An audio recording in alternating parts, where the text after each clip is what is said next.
प्रिय विद्यार्थियों, मैं Ruben Sanon Mathur, assistant professor economic administration and financial management, सहायक आचार्य आर्थिक प्रशासन एवं वित्तीय प्रबंध, ईएफएम राजकीय शाकंभर पर स्नातकोत्तर महाविद्यालय सांबर लेक जयपुर आपका आज की इस ई लेक्चर में स्वागत करता हूँ।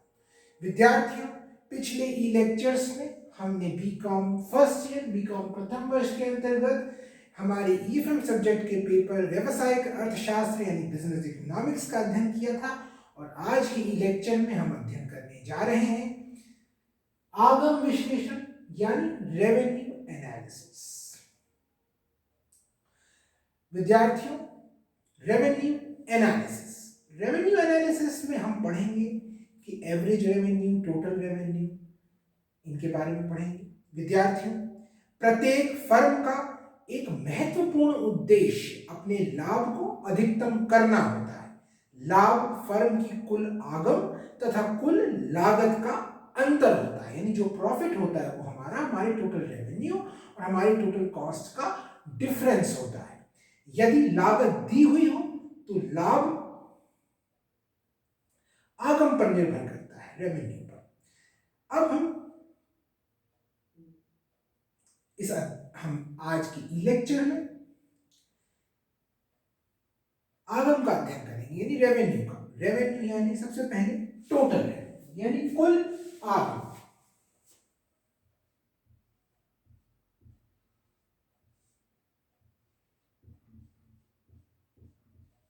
कुल आगम यानी टोटल रेवेन्यू।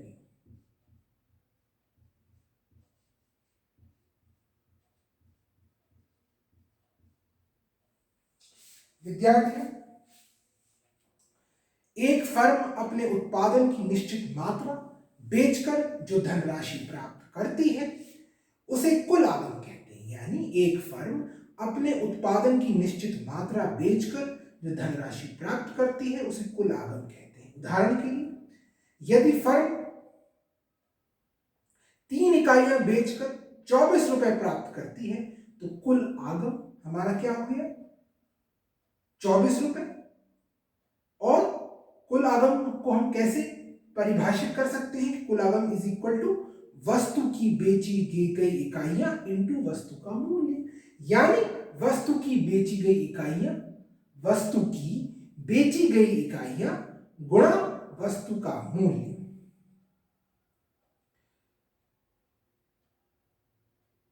यानी TR इज इक्वल टू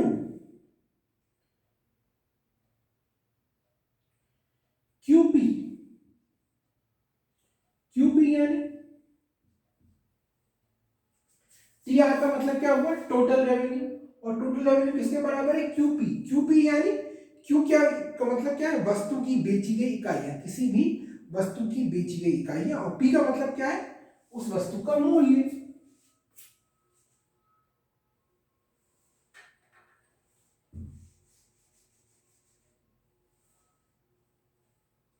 यानी कुल आगम बराबर किसके हैं?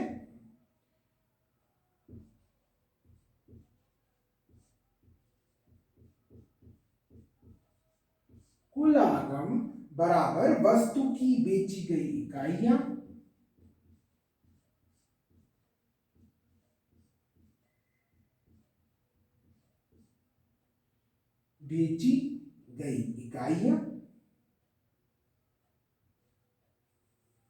वस्तु की बेची गई इकाइयां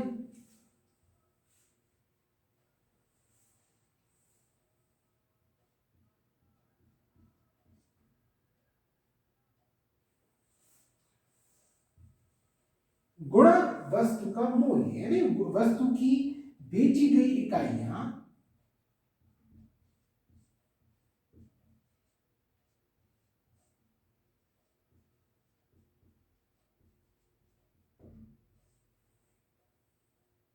गुणा वस्तु का मूल्य मल्टीप्लाइड बाय वस्तु का मूल्य।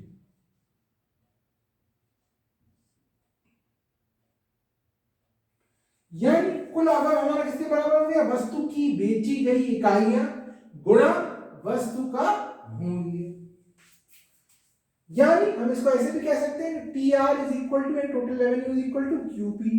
क्यू का मतलब क्या हो गया, वस्तु की बेची गई इकाई, और पी का मतलब क्या हो गया, वस्तु का मूल्य। तो T R is equal to QP. ये हम टोटल रेवेन्यू की बात कर रहे हैं।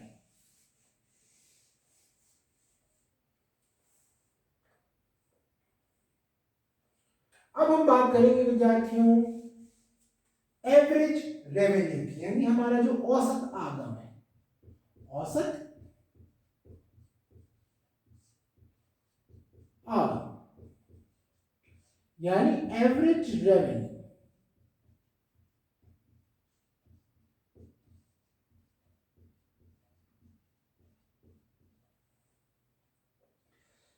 तो एवरेज रेवेन्यू को हम कैसे परिभाषित करेंगे विद्यार्थियों, फर्म द्वारा वस्तुओं की बिक्री से प्राप्त कुल आगम को वस्तु की इकाइयों से भाग देने, यानी फर्म द्वारा वस्तु की बिक्री से प्राप्त कुल आगम को वस्तु की इकाइयों से भाग देने पर औसत आगम प्राप्त होती है। यानी कुल आगम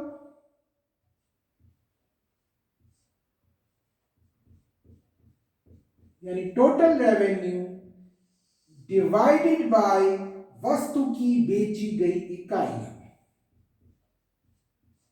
वस्तु की बेची गई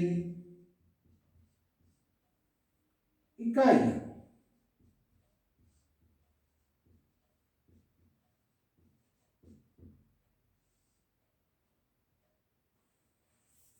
यानी एवरेज रेवेन्यू यानी हमारा ये जो ए आर है, ए आर किसके बराबर हुआ, कुल आगम डिवाइडेड बाय वस्तु की बेची गई इकाइयां। यानी हम इसको ऐसे भी कह सकते हैं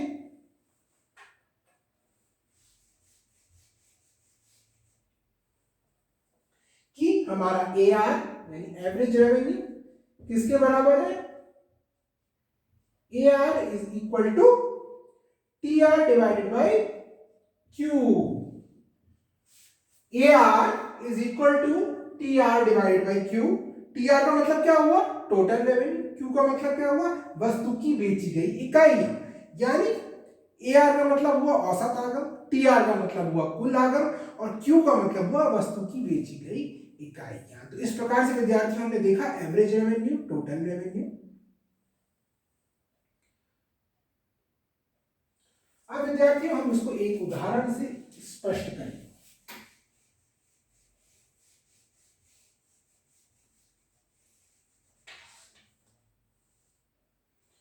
सबसे पहले हम यहां पे एक टेबल बनाएंगे।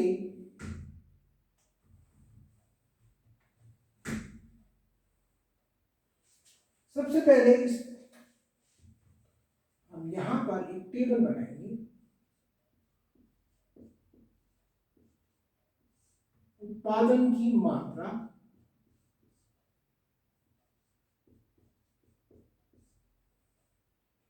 वस्तु का मूल्य,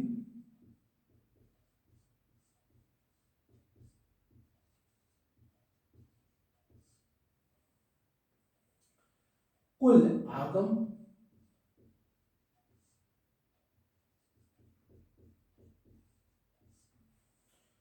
औसत आगम,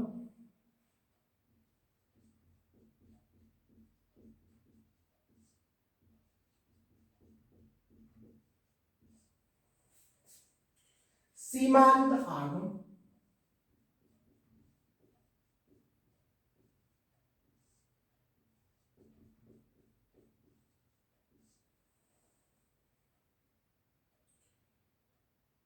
यानी कुल आगम यानी टोटल रेवेन्यू, औसत आगम यानी एवरेज रेवेन्यू, और सीमांत आगम यानी मार्जिनल रेवेन्यू। तो हमारा जो पहला कॉलम है, column number 1, column number 2, column number 3, column number 4, column number 5, इस प्रकार से हमारे पास 5 कॉलम हैं। अब हम इनमें इस टेबल को बनाकर देखेंगे। तो अब हम उत्पादन की मात्रा, चलिए हम उत्पादन की मात्रा हम 1 लेते हैं। हमने 1 यूनिट उत्पादित करी, प्रोड्यूस करी, उसका मूल्य हमने रखा 10 रुपए, और तो हमारा कुल आगम यहां पे हुआ 10, औसत आगम भी हमारा 10, सीमांत आगम भी 10। 2 यूनिट हमने बनाई, हमने अब प्राइस कर दिया 9 रुपए दूसरी यूनिट का, और हमारा जो कुल आगम हो गया वो हो गया 18 रुपए। और क्योंकि हमने 9 यूनिट बेची तो 9 यूनिट नहीं बेची, हमने 9 रुपए प्राइस रख दिया है, और हमने यूनिट कितनी बेच रहे हैं, 2 रुपए 2 यूनिट, तो 2 को 9 से हम मल्टीप्लाई करेंगे तो 18 हमारा कुल आगम आ गया। औसत आगम हमारा हो गया यहाँ पे 9। देखिए विद्यार्थी, यहाँ पे हम टेबल एक बना रहे हैं आपको दिखाने के लिए। सबसे पहले हमने उत्पादन की मात्रा 1 रखी, तो हमारा वस्तु का मूल्य 10 रुपए था, कुल आगम 10 रुपए था, औसत आगम 10 रुपए था, सीमांत आगम 10 रुपए। फिर हमने उत्पादन की मात्रा 2 कर दी, तो वस्तु का मूल्य हो गया 9, कुल आगम इसलिए हमारा हो गया उत्पादन की मात्रा गुणा वस्तु का मूल्य, कुल आगम 18 हो गया, 9 हो गया औसत आगम, और सीमांत आगम हमारा हो गया 8।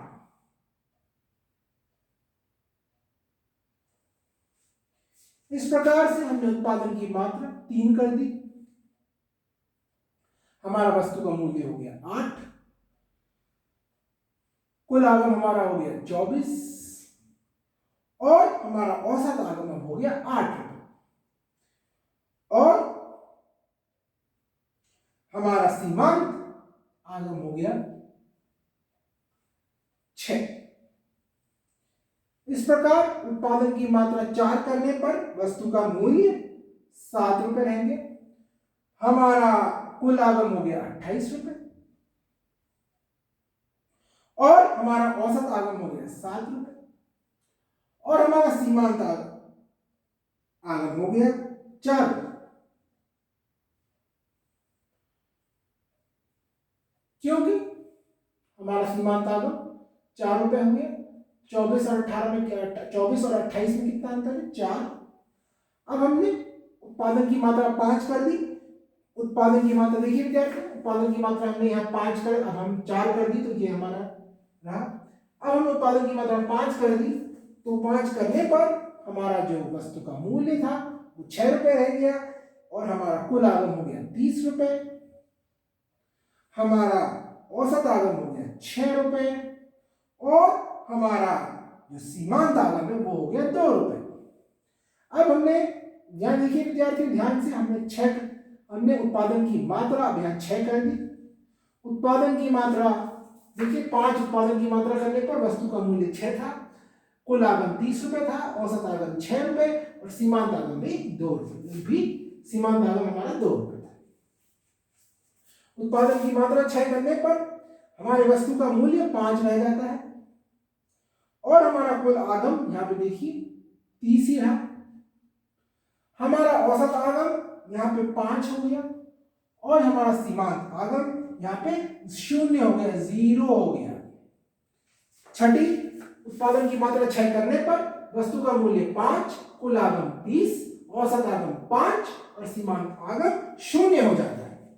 उत्पादन की मात्रा 7 करने पर हमारा वस्तु का मूल्य घट के 4 रुपए रहेंगे मात्र, और हमारा जो कुल आगम था वो हो गया 28 रुपए, देखिए घट गया यहाँ पे, और औसत आगम हमारा रह गया 4 रुपए, और हमारा जो सीमांत आगम है देखिए माइनस में चला गया, -2। तो उत्पादन की मात्रा 7 करने पर हमारा वस्तु का मूल्य 4 हो गया, कुल आगम 28 हो गया, और औसत आगम 4, और सीमांत आगम माइनस में चला गया, -2। अब उत्पादन की मात्रा 8 करने पर हमारा वस्तु का मूल्य 3 रह जाता है, हमारा जो कुल आगम है वो कितना हो गया, 24, फिर घट गया, और हमारा औसत आगम अब हो गया 3, और हमारा जो सीमांत आगम है वो -4। तो इस प्रकार से विद्यार्थियों इस टेबल के माध्यम से हम कुल आगम औसत आगम और सीमांत आगम, टोटल रेवेन्यू, एवरेज रेवेन्यू और मार्जिनल रेवेन्यू को समझ सकते हैं। सबसे पहले हमने उत्पादन की मात्रा एक थी हमारी, हम 1 इकाई का उत्पादन कर रहे थे, तब हमारे वस्तु का मूल्य जो था हमने रखा 10 रुपए, और हमारा कुल आगम, क्योंकि हमने एक ही इकाई बेची तो हमारा कुल आगम 10 हो गया, उससे हमें 10 रुपए प्राप्त हुए। औसत आगम भी हमारा जो है 10 ही हो गया, क्योंकि हम एक ही इकाई बेच रहे हैं। कुल आगम डिवाइडेड बाय उत्पादन की, जो हमारी बेची गई वस्तु की, हमारी बेची गई वस्तु कितनी थी, 1 था, और हमारा सीमांत आगम भी 10 रुपए था। जब उत्पादन की मात्रा 2 इकाई हो गई, तब हमने वस्तु का मूल्य यहाँ घटा दिया और ये 9 रुपए हो गया। तो वस्तु का मूल्य 9 रुपए होने के बाद तो कुल आगम कितना हो गया, 9 गुणा 2 यानी 18। अब यहाँ औसत आगम कितना हो गया, कुल आगम डिवाइडेड बाई जो हमारी बेची गई वस्तु है, यानी 2 इकाइयां कितनी है, 2, तो 18 का हमने 2 से डिवाइड किया तो यानी 9, और हमारा जो सीमांत आगम है वो ये हो गया 8। क्यों, क्योंकि हमारे कुल आगम में कितना अंतर आया, 8 रुपए का, तो ये सीमांत आगम 8 रुपए। फिर हमने उत्पादन की मात्रा 3 कर दी, तो हमारे वस्तु का मूल्य हमें घट के हमने हमें हमें हमें हमने रखा 8 रुपए। हमारा कुल आगम कितना हुआ, 3 गुणा 8, 3 इकाइयां बेची और वस्तु का मूल्य 8। इस प्रकार से 24 हमारा कुल आगम हो गया। औसत आगम हमारा हो गया 24 डिवाइडेड बाई 3 यानी 8, और हमारा जो सीमांत आगम है वो 6 हो गया। पहले ये 24 आ गया, इस बार कुल आगम, पिछला कुल आगम क्या था, 18, तो दोनों में अंतर कितना है, 6 रुपए हमारा सीमांत आगम आ गया। इसके पश्चात हमने उत्पादन की मात्रा बढ़ा दी, 4 इकाई कर दी। अब हमारी वस्तु का मूल्य हमें रखना पड़ा 7 रुपए, और हमने अब हमारा कुल आगम कितना हो गया, 28 रुपए, क्योंकि हमने 4 इकाइयां बेची, 7 रुपए में बेची, तो 4 गुणा 7 यानी 28, और हमारा कुल आगम हो गया 28। हमारा औसत आगम कि कैसे आएगा, 28 डिवाइडेड बाई 4 इकाइयां, तो 7 हमारा औसत आगम आ गया। और हमारा जो सीमांत आगम है वो 4 हो गया। क्यों, 28, तो अब कुल आगम में पिछला कुल आगम क्या था, 24, दोनों में अंतर क्या, 4। फिर उत्पादन की मात्रा हमने 6 इकाई कर, हमने 5 इकाई कर, 5 इकाई करने की कर दी, तो हमारा वस्तु का मूल्य क्या हो गया, 6 रुपए। हमारा कुल आगम कितना हो गया, 6 गुणा 5 इकाइयां यानी 30, और हमारा औसत आगम क्या हो गया, 30 डिवाइडेड बाई 5 यानी 6, और हमारा जो सीमांत आगम है वो कितना हो गया, 2 रुपए। 30 माइनस 28, पिछला कुल आगम है तो 2 रुपए हो गया सीमांत आगम। अब हमने उत्पादन की मात्रा 6 बढ़ा दी, तो हमारा यहाँ पे वस्तु का मूल्य 5 रह गया, और 30 रुपए हो गया कुल आगम। 5 गुणा 6 30, और औसत आगम कैसे आएगा, 30 डिवाइडेड बाय 6, जो हमारी नंबर ऑफ यूनिट्स हमने, जो हमारी उत्पादन, जो हमारी इकाइयां हैं, जो हमारे बेची गई इकाइयां वो कितनी, 6, 30 डिवाइडेड बाय 6 यानी 5। लेकिन यहाँ पे देखिए हमारा जो सीमांत आगम है वो 0 हो गया, 0 हो गया। क्यों, क्योंकि ये हमारा कुल आगम अभी 30 आ रहा है और पहले भी 30 ही आ रहा था, दोनों में अंतर क्या, 0। अब हमने उत्पादन की मात्रा बढ़ाकर 7 कर दी, वस्तु का मूल्य रह गया 4 रुपए, कुल आगम हमारा हो गया 28, क्योंकि 4 गुणा 7 28, और हमारा जो औसत आगम है वो 28 डिवाइडेड बाई हमारी कितनी इकाइयां हमने बेची, 28 डिवाइडेड बाई 7 यानी 4 हो गया। और हमारा यहाँ पे देखिए जो हमारा सीमांत आगम है वो पहली बार यहाँ माइनस में चला गया, क्योंकि अब हमारा जो कुल आगम है वो 28 आ रहा है, जबकि पिछला कुल आगम हमारा 30 आ रहा है, तो दोनों में अंतर ये माइनस में चला गया। अब हमने वस्तु की उत्पादन की मात्रा बढ़ाकर 8 कर दी, तो वस्तु का मूल्य कितना हो गया, 3 रुपए रखना पड़ा। अब कुल आगम कितना हो गया, 3 गुणा 8 यानी 24, और हमारा औसत आगम कितना हो गया, 24 डिवाइडेड बाई 8 यानी 3। अब हमारा देखिए सीमांत आगम -4 हो गया, क्योंकि अब हमारा कुल आगम कितना, 24, पहले कितना था 28, दोनों अंतर क्या, -4। इस प्रकार से विद्यार्थियों हमने इस तालिका के माध्यम से AR, TR, AR, MR को समझने का प्रयास किया। विद्यार्थियों AR यहाँ पे कैसे आएगा, इस तालिका में जो हमारा स्तंभ 3 है, स्तंभ 3 में स्तंभ 1 का भाग देने पर हम औसत आगम प्राप्त करेंगे। जब फर्म हमारी 3 इकाइयां बेचती है तो कुल आगम हमारा 24 रुपए है, और 24 में 3 का भाग देने पर औसत आगम 8 रुपए प्राप्त हो जाता है। इसी तरह 4 इकाइयां बेचने पर कुल आगम 28 तथा औसत आगम 7 रुपए। विद्यार्थियों, औसत आगम यानी एवरेज रेवेन्यू तथा वस्तु की कीमत या मूल्य दोनों एक ही होते हैं। औसत आगम उत्पादन के विभिन्न स्तरों पर वस्तु की कीमत अथवा मूल्य को व्यक्त करता है। यानी ध्यान देने वाली बात है कि औसत आगम AR यानी एवरेज रेवेन्यू तथा वस्तु की कीमत या मूल्य दोनों एक ही होते हैं। औसत आगम उत्पादन के विभिन्न स्तरों पर वस्तु की कीमत अथवा मूल्य को व्यक्त करता है। ध्यान देने वाली बात है विद्यार्थियों, औसत आगम रेखा फर्म के लिए वस्तु की मांग रेखा होती है। एवरेज रेवेन्यू लाइन जो हमारी होती है वो एक फर्म के लिए वस्तु की मांग रेखा होती है। मांग रेखा वस्तु की मांगी जाने वाली मात्रा तथा मूल्य के मध्य संबंध को बतलाती है। अब ये बहुत इंपॉर्टेंट बात है कि औसत आगम रेखा फर्म के लिए वस्तु की मांग रेखा होती है। मांग रेखा वस्तु की मांगे जाने वाली मात्रा तथा मूल्य के बीच संबंध को बताती है। एक क्रेता किसी वस्तु के लिए जो मूल्य देता है वह फर्म के लिए, एक क्रेता किसी वस्तु के लिए जो मूल्य देता है वह फर्म के लिए औसत आगम होता है। अतः औसत आगम रेखा मांग रेखा होती है। तो विद्यार्थियों, ये एक इंपॉर्टेंट बात हमें पता चली।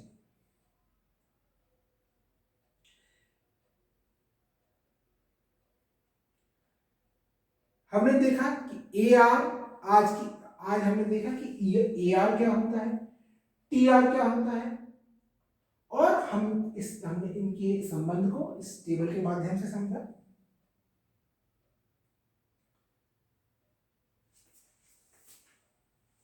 अब विद्यार्थियों,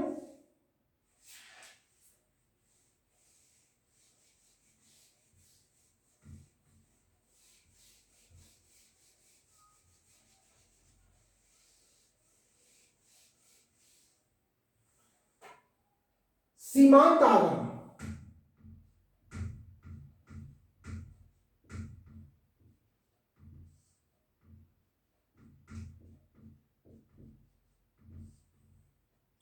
मार्जिनल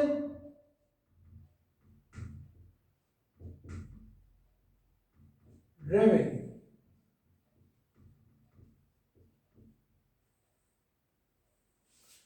तो विद्यार्थियों, मार्जिनल रेवेन्यू को हम कैसे परिभाषित करेंगे? फर्म द्वारा वस्तु की एक और यूनिट यानी एक और इकाई को बेचने से हमारे कुल आगम यानी टोटल रेवेन्यू में जो वृद्धि होती है वह सीमांत आगम मार्जिनल रेवेन्यू कहलाती है। फर्म द्वारा वस्तु की एक और इकाई को बेचने से कुल आगम में जो वृद्धि होती है वह सीमांत आगम कहलाती है। वास्तव में सीमांत आगम कुल आगम में वृद्धि की वास्तव में हम देख सकते हैं कि सीमांत आगम का अर्थ क्या है। सीमांत आगम का अर्थ है फर्म द्वारा वस्तु की एक और इकाई को बेचने से कुल आगम में जो वृद्धि होती है उसे हम सीमांत आगम कहते हैं।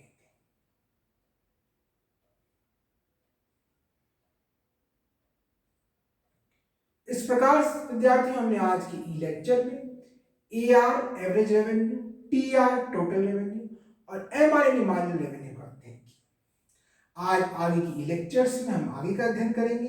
आज की ई लेक्चर में इतना ही। बहुत बहुत